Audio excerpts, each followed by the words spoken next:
Beban masyarakat di tahun ini semakin berat. Harga sejumlah barang dan kebutuhan pokok yang naik sejak awal tahun bertambah mahal lagi dengan kenaikan pajak pertambahan nilai mulai 1 April lalu. Menteri Keuangan Sri Mulyani mengatakan, kenaikan PPN ini bukan untuk menyusahkan rakyat, tapi untuk membentuk rezim pajak yang adil dan kuat. Bahkan tarif PPN rata-rata di tingkat global di kisaran 15%. PPh orang pribadi yang lemah kemudian dikurangi bebannya, yang paling kaya dinaikkan, di PPN kita nambah 1% dari 10 menjadi 11%. Itu adalah semua instrumen dicoba untuk ikut kontribusi di dalam membangun fondasi pajak Indonesia yang kuat.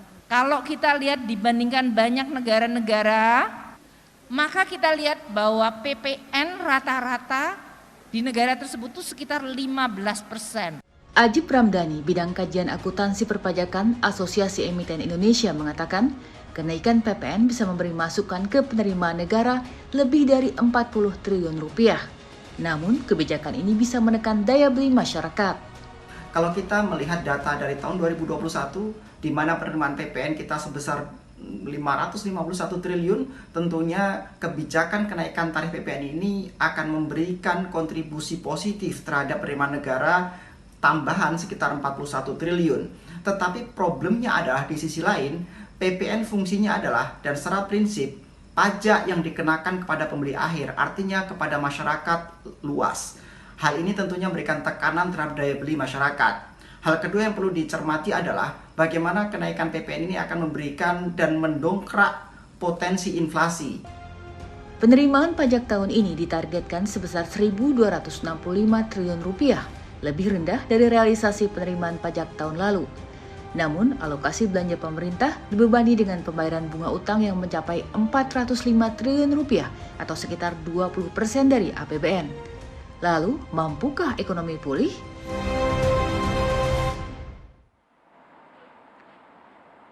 Assalamualaikum warahmatullahi wabarakatuh. Halo, selamat malam pemirsa. Menteri Keuangan Sri Mulyani mengatakan bahwa tantangan tahun ini bukan lagi pandemi COVID-19, tapi adalah kenaikan harga barang. Hal ini sesuai dengan kebijakan pemerintah yang menaikkan pajak pertambahan nilai dari 10 hingga menjadi 11% pemirsa.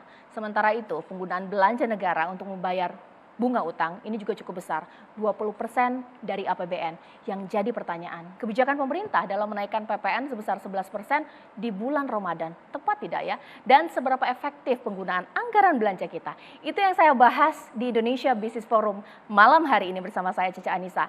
Dan di studio TCI sudah hadir sejumlah narasumber saya. Mungkin saya perkenalkan terlebih dahulu, di sebelah kiri saya di sini ada Ibu Rizky, merupakan ibu rumah tangga. Ini perwakilan dari ibu rumah tangga. Nanti mau saya tanya-tanya ini barang-barang apa saja yang sudah naik pemirsa ini, mengingat kita sudah beberapa pekan di bulan Ramadan. Bahkan di ujung sana ini sudah ada Bang KS atau Bang Kamru Samad ya, dari Komisi 11 DPR. Selamat malam Bang KS. Waduh, baik, di sebelah kanan saya ini pasti yang mewakili pemerintah ini, Bang Justinus Prastowo, merupakan staf khusus Menteri Keuangan. Sehat Bang? Sehat. Alhamdulillahirrahmanirrahim.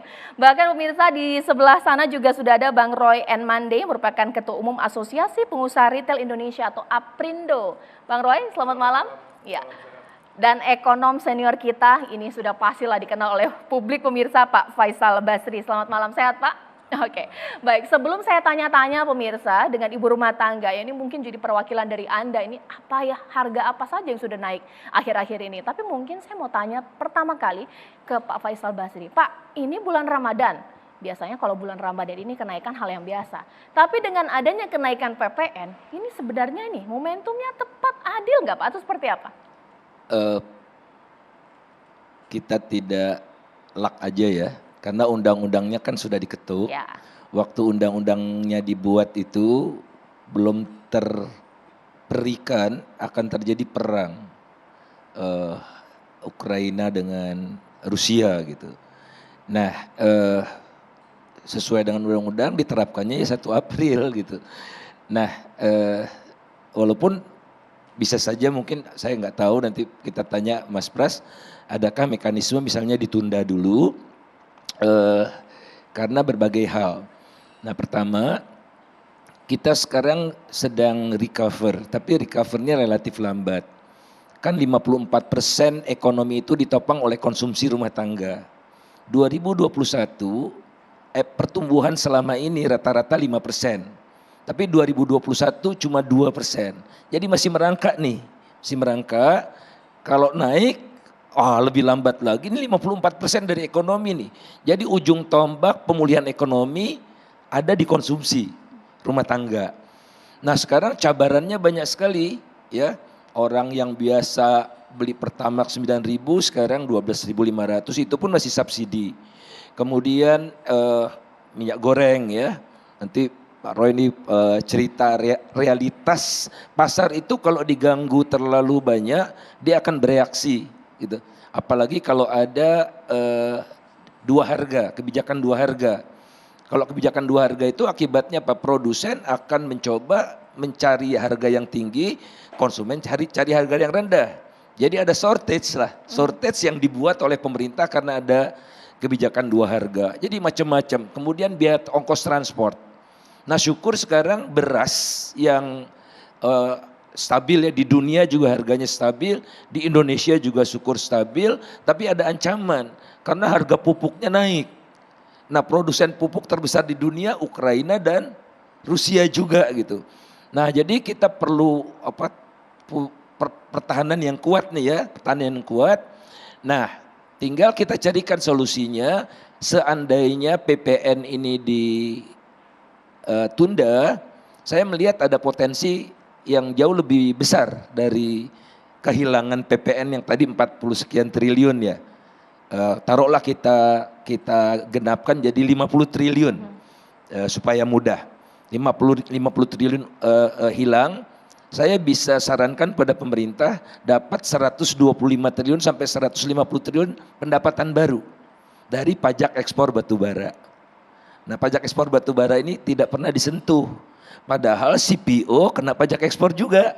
Oke, ada trauma barangkali di masa lalu, zaman Ibu Sri Mulyani juga, zaman Pak SBY ya, itu ada kenaikan, dikenakan pajak ekspor batubara, kemudian asosiasi batubara itu melakukan judicial review ke Mahkamah Agung dan menang. Memang situasinya berbeda waktu itu, kontrak karya dia bayar PPh badannya sudah tinggi sampai 40%. Jadi di kontrak karya itu dikatakan kalau ada kebijakan pemerintah yang membuat kewajiban perusahaan itu naik, itu tidak berlaku buat dia. Oleh karena itu judicial review. Nah sekarang kan semua praktis sudah masuk ke rezim pajak yang normal. Yang sekarang bayar pajaknya itu 22% ya, kan jauh lebih tinggi. Nah ada celah, saya udah bicara sama Pak Luhut juga, Pak Luhut tolong dong dipertimbangkan, kan ini bidang Bapak kan, dia kan di bawah, ya nanti saya akan bicara dengan Ibu Menteri Keuangan, dia bilang. Kemudian saya sarankan juga ke Pak Luhut itu, tolong Pak diaudit fasilitas-fasilitas pajak yang dinikmati luar biasa oleh smelter nikel. Mereka bebas bayar PPh, bebas bayar PPN, enggak bayar pajak ekspor, enggak macam-macam itu. Insya Allah 2-3 kali lipat dari kehilangan PPN-nya itu. Nah setelah nanti stabil, barulah 11% bisa dijalankan. Oke,